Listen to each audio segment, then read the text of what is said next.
Dr. Salazar warns against the recently voguish coconut oil. Instead, he insists using either olive oil or pecan oil, which is neutral in flavor, rich in monounsaturated fats and low in saturated ones. And so this is one you might like, garbanzo beans. And so I think that's a really great bean. But just listen to this. They're high in fiber. They're full of fiber, which can help lower your bad cholesterol. Second, beans are underappreciated source of good quality protein, says Dr. Salazar. All members of the legume family are super healthy because, why? They are full of plant-based proteins and the kind of fiber that lowers cholesterol and helps to stabilize your blood sugar levels. Also, other heart-healthy legumes, pinto beans, red beans, kidney beans, and black beans. But remember, canned beans can be high in salt. So I would encourage you to not eat that if you want. Why don't you just take your beans, let them soak for a while, and then after that you can cook them. You know, take your time and cook your beans from scratch. And it's super affordable food. Another great food for heart health is oatmeal. And it's also, touted for its healthy properties for half a century.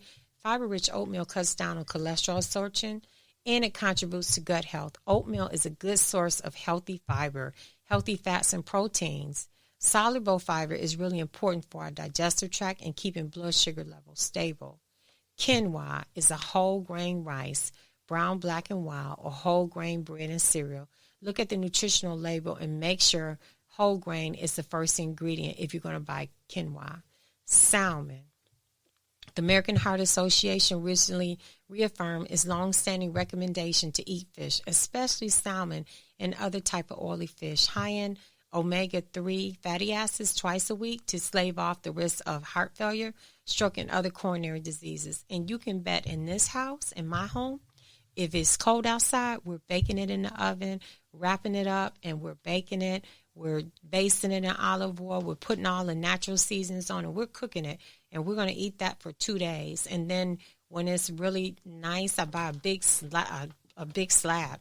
And then in the summertime, we just putting it on the grill, and boy, it's amazing. I got a recipe I created. It's amazing. So if you become one of my students, I'm going to share this stuff with you. And so, and as for Simon, it's just not the omega-3s that are good for you. In 2018, a study found that ingredients in fish and other seafood cause TMAO may also reduce hypertension-related studies. Okay? Also, the American Heart Association recommends lake trout, herring, albacore, tuna, sardines, and mackerels. So those are good fish that you can eat for heart health. Blueberries. They're high in soluble fibers and polyphenols, those antioxidants that absorb free radicals and vitamin C. Also, try all berries. Strawberries, raspberries, blackberries have heart healthy credentials for their fiber as well as their flavonoids and their antioxidants. If you hate berries, consider red grapes. They are high in resveratrol. Is a heart healthy antioxidant. So you can, think of red grapes if you hate berries.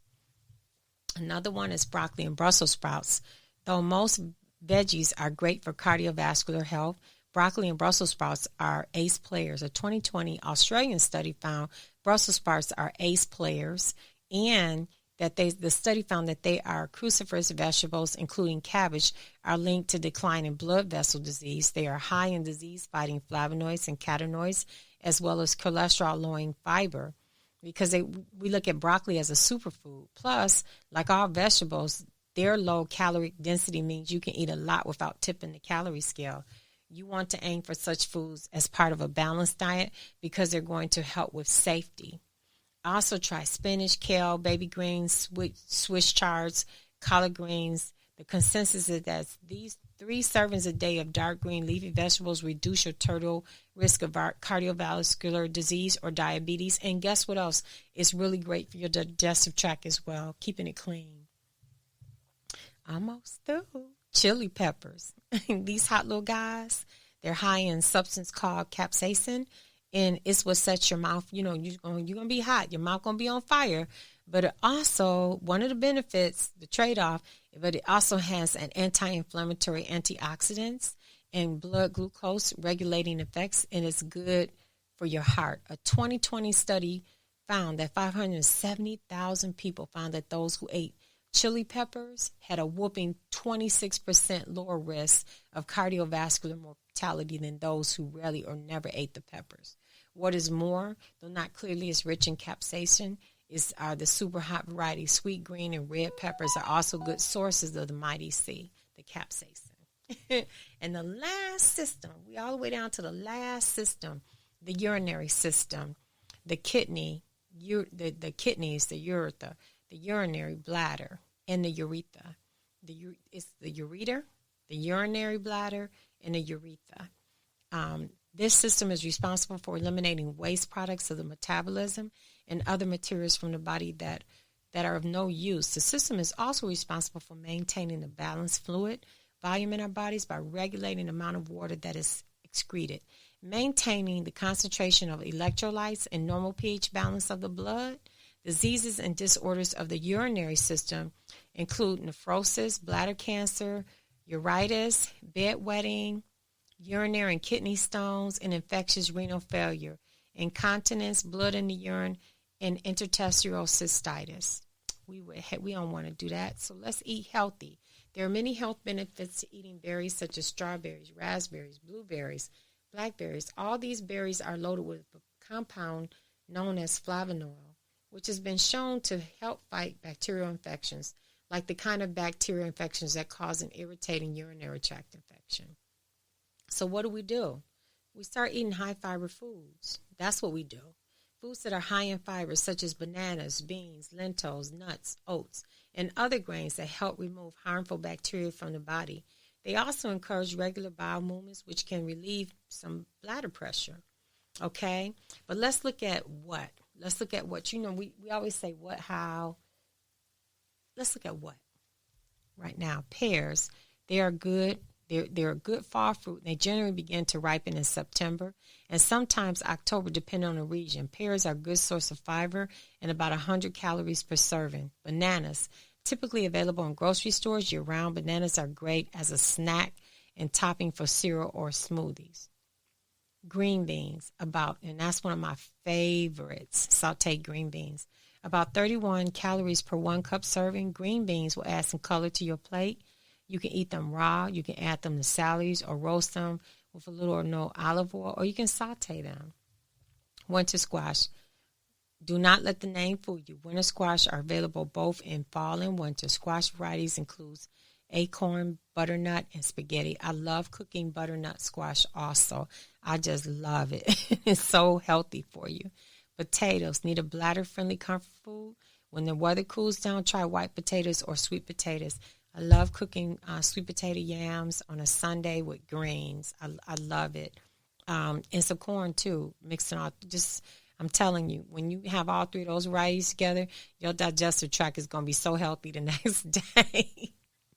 Lean potatoes. Examples include low-fat beef, pork, chicken, lean proteins. And let's get into the meat. And we're going to say low-fat beef, pork, chicken, turkey, and fish, especially when baked, steamed or broiled. They're unlikely to bother your bladder. So that means, instead of frying up stuff, put it in the oven or boil it or bake it or barbecue it, something. Whole grains, quinoa, rice, and oats are just a few examples of whole grains. They come in many varieties and generally not expensive. Breads. Overall, breads are bladder friendly and a nice addition to meals. Bread is also great for delicious turkey sandwiches after Thanksgiving, but not too much bread. Nuts, almond, cashews, and peanuts are healthy snacks and rich in protein. Eggs, they're rich in protein. Eggs are on several lists as one of the least bothersome foods for bladder conditions.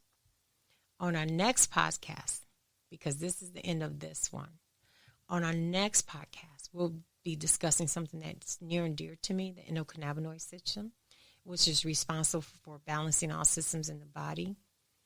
And we're going to really, really get into that. We are, which is part 4 of the Detox Your Mind and Body series. Part 5 is Detoxing Your Soul, and this is a big completing balance in all areas of your life. So we have 2 parts left, and this series will then be complete, and we'll move on to something else. I'm so glad that you all joined me today We went a whole hour and 10 minutes, 11 minutes, just about.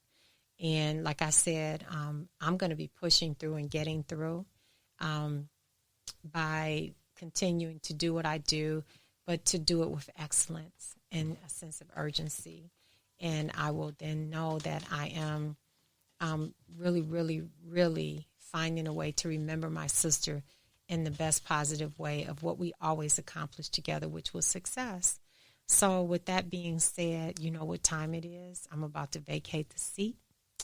I'm sending you a big love you. I'm getting better day by day, and I'm pushing through, and I just want to say I love you, and I guess it's time for me to go today, and I'll see you hopefully next week, and if I don't get to you that week, I'll get to you the following week, but you know I'll be back.